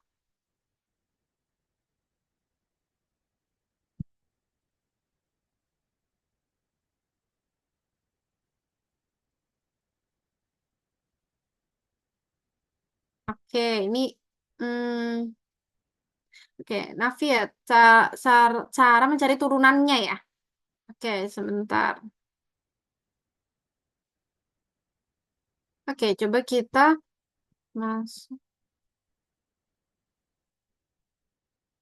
Oke, terkait dengan turunan. Oke, jadi tadi turunan itu tadi digunakan tadi pada fungsi konsep biaya juga pada elastisitas ini ya. Tadi juga bisa dipakai ketika diketahui dalam soalnya itu ada fungsi. Berarti kita pakai rumus yang ketiga tadi. Oke, turunan itu sama seperti konsep turunan pada matematika. Gitu, turunan. Jadi turunan ada turunan pertama ada turunan kedua. Tapi yang kita pakai itu turunan pertamanya ya. Kayak contohnya misalkan ada fungsi KID. KID sama dengan KID sama dengan misalkan tiga 300 min 15P. Misalkan kayak gini ya. Atau misalnya tadi ada fungsi fungsi total revenue. Fungsi kita ke sini dulu ya. Misalkan ada fungsi total revenue sama dengan 5Q kuadrat plus 500Q min 20. Nah, misalkan gini. Ini ada fungsi TR sama dengan tadi 5Q kuadrat plus 500Q min 20.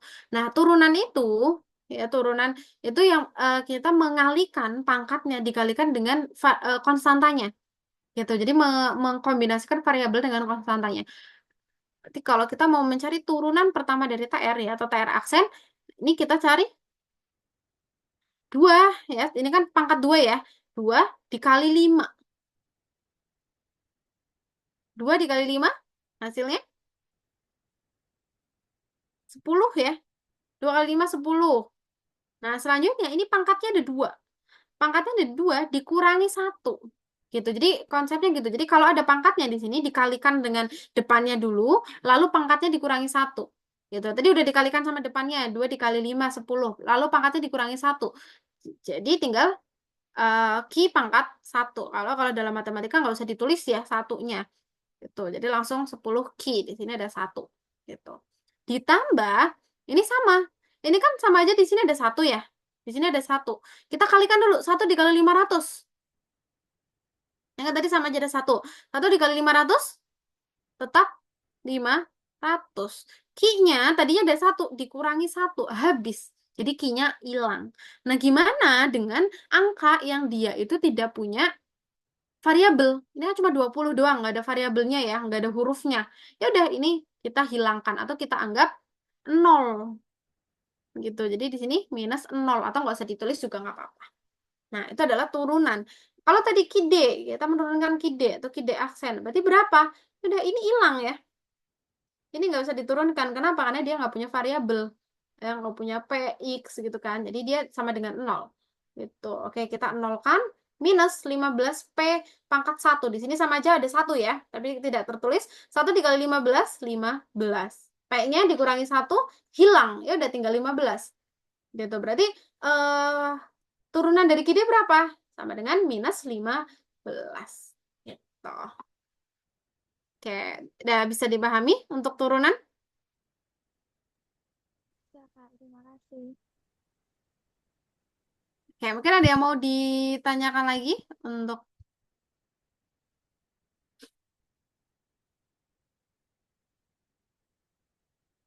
oke, yang bagian perlengkapan. Oh, ini ya. Oke, Anda coba ulang sedikit ya. Nah, untuk yang bagian perlengkapan, beban perlengkapan, ini tadi, ini kalau ini belum kehapus. Kalau tips dari Kananda, ya kalian kalau mau mencari, kalau masih bingung mencari atau menuliskan jurnal penyesuaian, kalian tulis dulu jurnal sebelumnya. Berarti jurnal sebelumnya itu di mana? Di jurnal umum. Nah, ini kan jurnal umum untuk mencatat persi perlengkapan, ya itu sama dengan, berarti kan ada perlengkapan bertambah, ya sehingga aset bertambah itu ditulis di sisi debit. Nah, ini ini pencatatan sebelumnya ya, atau pencatatan di jurnal umumnya. Yaitu aset bertambah sebanyak 300.000 karena digunakan untuk membeli perlengkapan, ada pengurangan kas ya, karena belinya tunai, sehingga kasnya berkurang di sisi kredit. Nah, ini adalah jurnal umumnya. Untuk jurnal penyesuaiannya bagaimana? Tadi perlengkapan yang tersisa itu hanya 100.000. Berarti kan kalau tadi dalam kenyataannya kita beli keras HVS 3 rim, harganya 300. Tetapi pada akhir tahun itu 3 rimnya tuh udah habis, tinggal satu rim doang. Nah, ini kan berarti antara di neraca saldo sama di fakta yang ada di lapangan gitu ya, itu tidak sinkron gitu. Di sini di neraca saldonya 300, tapi kenyataannya kertasnya cuma tinggal satu rim, di mana satu rim itu harganya 100 gitu. Contohnya seperti itu. Misalnya ya, permisalannya seperti itu. Berarti kita butuh penyesuaian. Kita butuh saldonya itu ditukar 300 biar jadi 100. Nah, berarti kita harus mengurangi 300 ini dengan 200.000 yang sudah terpakai. Gitu. Jadi yang tadinya perlengkapan ditulis di debit, kita di penyesuaian perlengkapannya ditulis di kredit. Agar nanti di neraca saldo setelah disesuaikan, itu perlengkapan dikurangi. Perlengkapan di debit 300.000 dikurangi perlengkapan di kredit. Jadi kan saldonya tinggal 100 ya, saldo perlengkapannya sesuai dengan kenyataannya gitu. Nah, debitnya apa Bu kalau seperti itu? Apakah kasnya muncul lagi? Tidak. Di jurnal penyesuaian itu tidak ada kas, tidak ada pencatatan kas. Ya, perlu diperhatikan di pencatatan jurnal penyesuaian itu tidak ada lagi pencatatan kas. Karena jurnal penyesuaian itu dicatat di 31 Desember. Sudah tutup buku, sudah nggak boleh ada uang masuk, ada uang keluar. Jadi tidak mungkin ada pencatatan kas di jurnal penyesuaian.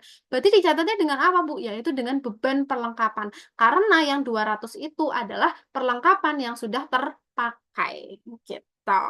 Jadi pencatatannya seperti ini ya. Di debitnya ada penambahan beban perlengkapan, beban bertambah di sisi debit, perlengkapan berkurang di sisi kredit. Sebanyak 200.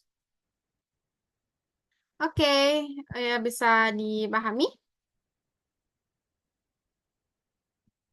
Oke, kalau gitu kita lanjut, ambil lanjut ya.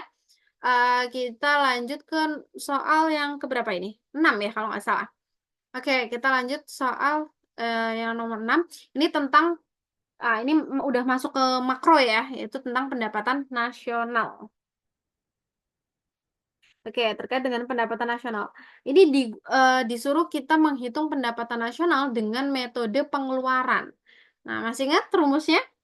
pengeluaran itu sama dengan Y, yaitu yield ya, atau pendapatan, sama dengan C, C itu konsumsi, ditambah I itu adalah investasi, ditambah G, yaitu adalah government expenditure ya, atau pengeluaran pemerintah, ditambah dengan ekspor min impor. Nah, ini adalah rumus untuk mencari pendapatan nasional dengan menggunakan pendekatan pengeluaran. Maksudnya pendekatan pengeluaran itu gimana?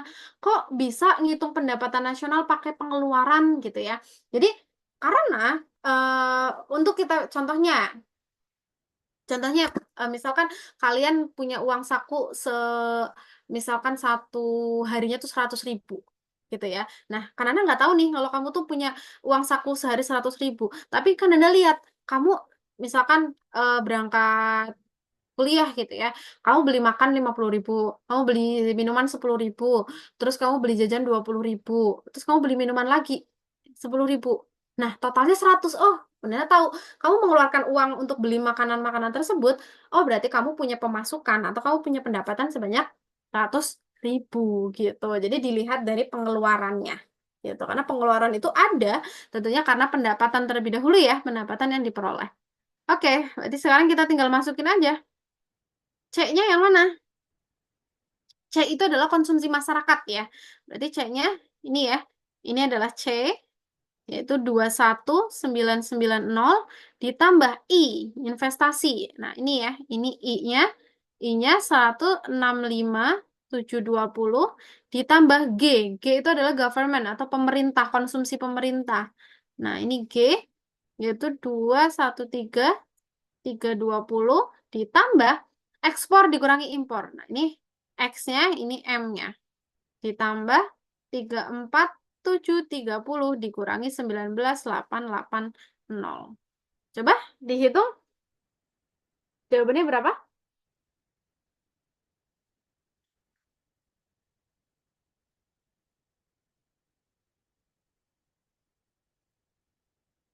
Hasil akhirnya?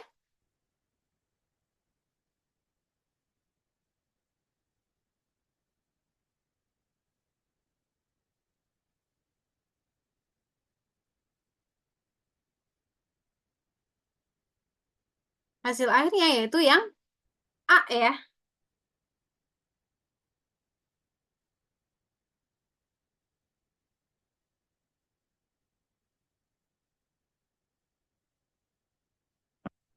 Yaitu yang hasil akhirnya adalah 415.880. Nah, ini adalah metode pengeluaran ya. Ada dua metode lain, yaitu ada metode pendapatan dan juga metode pendapatan dan juga metode, kalau yang metode pendapatan itu kita menjumlahkan pendapatan dari sisi wage, upah ya, ditambah I-nya itu adalah interest atau bunga, ditambah profit ya, ditambah juga dengan rent ya, atau pendapatan sewa. Jadi ada metode pendapatan, metode pengeluaran, dan metode produksi. Nah, kalau metode produksi itu tinggal menjumlahkan ya sigma P dikali Q gitu. Jadi jumlah barang yang diproduksi dikalikan dengan harganya gitu. Oke, jadi ini jawabannya adalah yang A. Oke, soal selanjutnya. Nah, ini masih terkait dengan inflasi. Mungkin kalau udah pernah belajar ya, inflasi itu ada inflasi rendah, sedang, tinggi, dan juga ada hiperinflasi. Nah, ini sebenarnya sama. Ya, istilah-istilah ini kayak apa tuh galloping inflation, apa tuh creeping inflation, apa tuh hyperinflation, apa tuh cost push inflation. Nah, mungkin yang membedakan ini dua.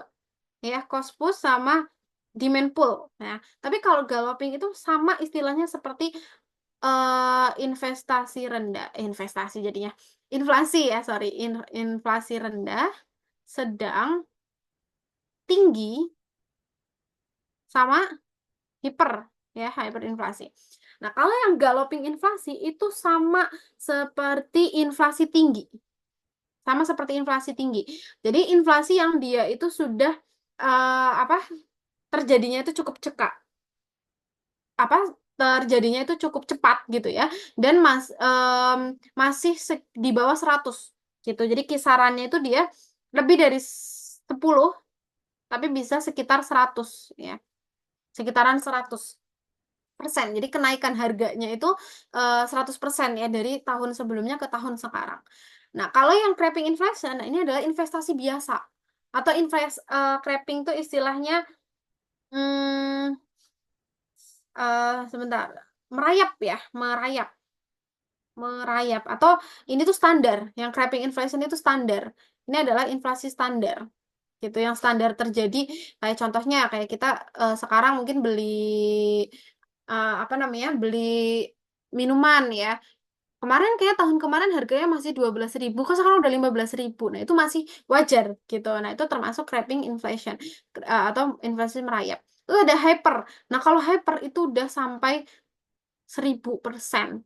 Jadi benar-benar udah sangat tinggi ya inflasinya, inflasi atau kenaikan harganya itu sudah sangat tinggi gitu. Nah sekarang yang ditanyakan adalah ciri-ciri ini, kondisi ini ya, yaitu ada kenaikan harga secara terus-menerus, ada penurunan nilai mata uang, ada kenaikan permintaan dan juga kapasitas produksi berada pada full employment. Nah, ini itu mencirikan antara kedua. Jadi jawabannya itu nggak mungkin A, C, sama E. Jawabannya adalah antara cost sama demand. Karena galloping, creeping, sama hyper itu hanya itu bisa diukur ya. Jadi yang opsi A, opsi C, sama opsi E itu hanya bisa diukur secara kuantitatif. Gitu. Jadi kita tahu rendah, sedang, tinggi gitu kan. Itu secara kuantitatif. Sedangkan kalau secara kondisi seperti ini ya, contohnya kondisi seperti ini, itu adalah keadaan cost push inflation sama demand pull inflation. Gitu. Nah, kita bahas yang cost push dulu ya. Namanya aja cost ya. Jadi ini dari segi biaya. Jadi inflasi yang terjadi ketika ada kenaikan biaya-biaya produksi. Gitu. Contohnya, misalkan harga tempe naik. Harga tempe naik karena apa? Karena harga kedelainya itu naik. Karena kedelai itu adalah bahan baku dari tempe gitu. Nah, itu adalah cost push inflation dari biaya produksi ataupun UMR. UMR atau upah minimum, minimum regional naik menyebabkan harga naik. Nah, itu juga termasuk cost push inflation. Kalau yang demand pull ya, demand pull inflation itu inflasi yang naik karena kelebihan permintaan. Kelebihan permintaan. Gitu. Jadi contohnya tadi produksi tempe. Produsen-produsen tempe yang ada di Indonesia itu hanya bisa menghasilkan satu, misalkan 1 bulan itu 1.000 pieces. Tetapi orang yang pengen beli tempe ya itu lebih dari 1.000, bahkan 2 kali lipatnya 2.000. 2.000 orang nih atau apa namanya orang itu pengen konsumsi tempenya itu sampai 2.000. Sedangkan yang bisa dihasilkan oleh produsen hanya 1.000. Nah, berarti kan orang berlomba-lomba untuk bisa mendapatkan tempe, sehingga mengakibatkan P-nya atau harganya itu naik. Nah, itu ya, itu kelebihan permintaan atau banyak permintaan yang tidak bisa dipenuhi. Gitu. Oke, berarti dari sini coba kita analisis harga naik terus-menerus, oke ya, termasuk ciri inflasi. Penurunan nilai mata uang. Nah, ini juga ciri umum inflasi. Yang ketiga, kenaikan permintaan agregat barang dan jasa. Nah, ini kita bisa lihat ya, permintaannya yang naik. Berarti permintaan itu adalah demand ya, demandnya naik. Gitu, permintaannya naik, demandnya naik. Kapasitas produksi berada pada full employment. Nah, ini jadi kapasitas produksinya udah maksimal, udah tenaga kerjanya tuh udah dikerahkan semua, tetapi produksinya terbatas. Nah, ini berarti sudah jelas berbicara terkait dengan demand pull inflation. Gitu. Oke, setelah ini kita agak cepat ya karena ternyata waktunya udah apa? Sudah lebih gitu. Jadi kita agak agak cepat untuk pembahasan selanjutnya. Oke, selanjutnya adalah konsumsi otonom. Jadi secara garis besar ya, konsumsi otonom itu adalah konsumsi yang harus dikeluarkan oleh seseorang, ya harus dikeluarkan oleh seseorang, walaupun dia itu nggak punya pendapatan, gitu. Jadi konsumsi otonom itu dilambangkan dengan CO. CO itu adalah autonomous consumption atau konsumsi otonom. Jadi konsumsi otonom itu adalah konsumsi wajib. yang harus dipenuhi oleh seseorang sebagai makhluk hidup, walaupun Y atau pendapatannya itu dia nol. Jadi walaupun dia nggak punya pendapatan, dia tetap harus konsumsi. Contohnya apa? Yaitu adalah konsumsi kebutuhan primer. Kebutuhan primer. Contohnya, kalian waktu masih jadi pelajar ya, masih jadi siswa, kalian belum punya pendapatan sendiri. Tapi kalian perlu buat beli makan apa enggak? Perlu. Kalian perlu minum? Perlu. Kalian perlu baju? Perlu. Nah, itu kalian sedang melakukan konsumsi otonom. Jadi walaupun kalian belum punya pendapatan, pendapatan kalian tuh masih nol, tapi kamu harus tetap konsumsi. Gitu. Nah, uangnya dari mana, Bu? Berarti dihitungnya. Uangnya dihitung dari pendapatan orang tua. Gitu. Tapi untuk kita sendiri, perhitungan kita sendiri, kita Y-nya masih nol. Tapi kita tetap jalan. Konsumsi otonomnya tetap jalan. Karena kita harus bisa bertahan hidup. Kita memenuhi kebutuhan. Oke, berarti mana aja nih em, pernyataan yang betul ya, yang mencirikan konsumsi otonom. Yaitu yang pertama, pengeluaran konsumsi yang harus diadakan meskipun tidak punya pendapatan. Betul ya? Kayak pengeluaran konsumsi yang tidak mutlak harus diadakan. Nah, ini salah. Pengeluaran konsumsi untuk sandang papan pangan. Nah, betul ya, tadi terkait dengan kebutuhan primer. Terus pengeluaran konsumsi untuk membiayai daerah otonom. Nah, ini salah nih. Gitu. Jadi yang betul adalah 1 dan 3. Oke, nah itu adalah konsumsi otonom ya, atau autonomous consumption. Oke, selanjutnya soal 2 terakhir. Nah, ini ada yang tahu ini kurva apa? Ini adalah kurva Production Possibility Curve atau disebut PPC ya. Production Possibility Curve atau kurva atau ini disebut juga sebagai kurva batas kemungkinan produksi. Ya, atau ini dalam bahasa Inggris ada PPC, disebut PPC. Nah, batas kemungkinan produksinya mana? Ini. Batas kemungkinan produksi adalah yang garis ini. Ya, garis ini adalah batas kemungkinan produksi. Jadi kurva PPC atau kurva ini ya, itu mengkombinasikan, ini adalah kurva yang dilakukan oleh produsen. Gitu. Di mana produsen itu kan memiliki sumber daya yang terbatas. Gitu. Jadi berasal dari sumber daya terbatas, ya, sumber daya terbatas, tapi dia harus tetap produksi secara maksimal. Gitu. Contohnya, misalkan nih, wait, kayaknya ada contohnya. Nah, contohnya perusahaan itu memproduksi komputer sama memproduksi pakaian. Dia punya sumber daya terbatas. Dia cuma punya modal misalkan 100 juta, tapi dia harus bisa produksi komputer sama pakaian. Nah, berarti dia itu eh, kemungkinan produksi yang bisa dilakukan untuk dua barang tersebut itu hanya ini. Hanya di batas ini. Gitu. Dia bisa mengkombinasikan, oh dengan uang 100 juta itu dia bisa dia bisa memproduksi komputer sebanyak 4, pakaiannya 5. Oh, ternyata pakaian lebih laku. Oke, kita perbanyak. Pakaiannya kita tambah dari 5 ke 14. Tetapi mau tidak mau kita harus mengurangi komputer. Komputernya hanya bisa diproduksi 1. Gitu. Nah, itu adalah apa kurva PPC ya, cara bekerjanya kurva PPC gitu. Atau misalkan, oh ternyata komputer lagi laris nih, gitu kan. Oke, kita tambahin aja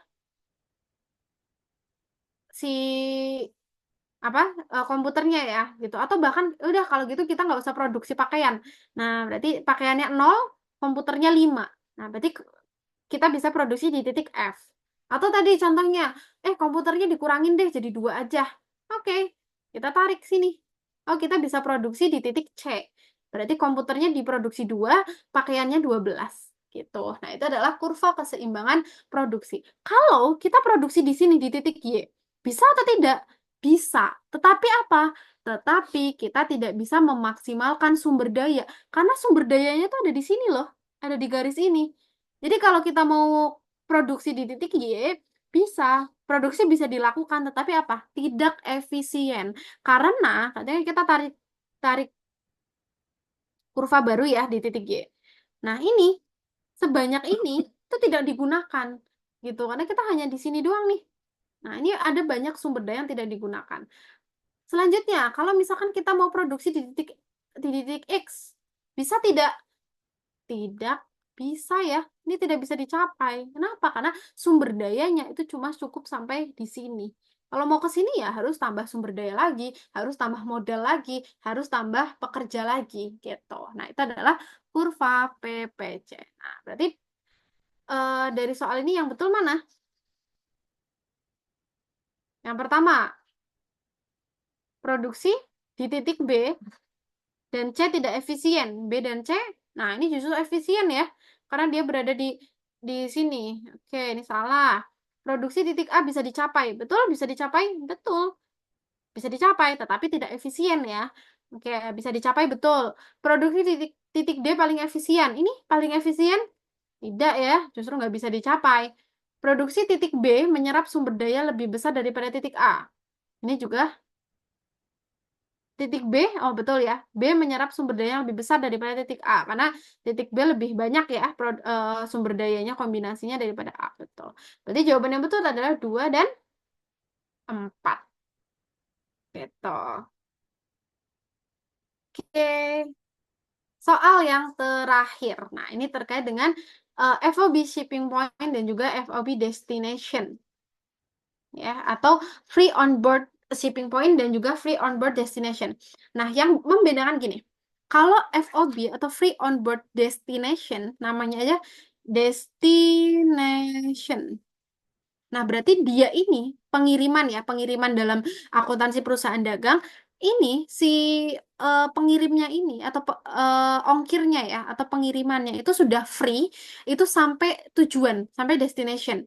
Ya, berarti free on board. Jadi pengirimannya itu sudah free sampai tujuan. Nah, berarti yang membayar siapa? Ini. Berarti kalau sudah free sampai tujuan, yang bayar adalah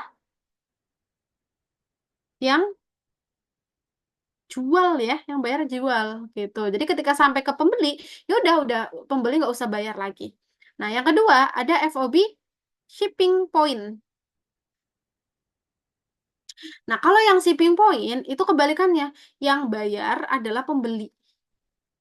Karena penjual itu hanya free, hanya menggratiskan ya, atau free-nya itu hanya sampai shipping point, hanya sampai pengiriman. Jadi nanti antara pengiriman ke sampai ke tujuan itu masih harus dibayar oleh pembeli si ongkirnya tersebut, gitu. Nah, sekarang yang ditanyakan adalah tadi dia beli tanggal 25 ya, 25.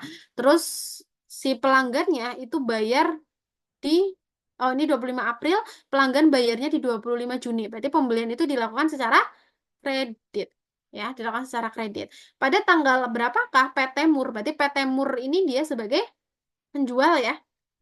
Dia sebagai penjual mencatat pendapatan pada transaksi tersebut. Pendapatannya dicatat kapan? Ya pada saat transaksi, yaitu pada tanggal 25 April. Apalagi dia sudah tadi AVB shipping point destination, kan berarti dia si barang tersebut itu di jual kepada si R ya, pelanggan R itu udah bebas. R nggak usah beli, nggak usah bayar ongkir lagi gitu. Jadi transaksinya udah terjadi walaupun bayarnya secara kredit atau transaksinya secara kredit. Tapi pendapatannya kalau dalam akuntansi sudah langsung diakui pada tanggal transaksi saat itu juga. Tetapi kasnya belum diakui. Kasnya belum, tapi pendapatannya sudah. Gitu, pendapatannya sudah. Gitu ya. Jadi dicatat pada saat itu juga. Gitu. Oke, jadi jawabannya yang A untuk soal yang terakhir. Oke, sebelum Kananda tutup, sampai sini bisa dipahami semuanya yang sudah join. Oke, semoga yang udah Kananda sampaikan hari ini kalian bisa menerima dengan baik ya. Semoga kalian juga paham untuk materi-materi dan juga pembahasan soal yang sudah kita bahas bersama. Mungkin untuk Oke, mungkin untuk hari ini karena dicukupkan ya. Terima kasih semuanya yang udah join. Semoga nanti kalian dalam mengerjakan soalnya diberi kemudahan ya dan dapat nilai dan hasil terbaik. Oke, dari Kanada cukup sekian. Terima kasih semuanya. Semangat, good luck. Selamat malam. Wassalamualaikum warahmatullahi wabarakatuh.